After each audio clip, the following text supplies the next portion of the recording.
Lo scorso 15 ottobre il fiume Magazzolo a Ribera era scuro per l'evidente presenza di acque di vegetazione.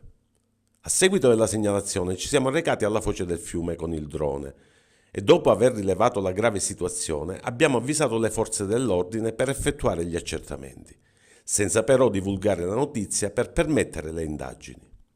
Da allora ad oggi, anche grazie alle precipitazioni meteoriche, il fenomeno non si è più ripetuto. Oggi sarebbe necessario che le forze dell'ordine effettuassero controlli accurati nei frantoi e appostamenti per controllare dove viene versato il contenuto delle cisterne, per stroncare una volta e per tutte questa incivile abitudine.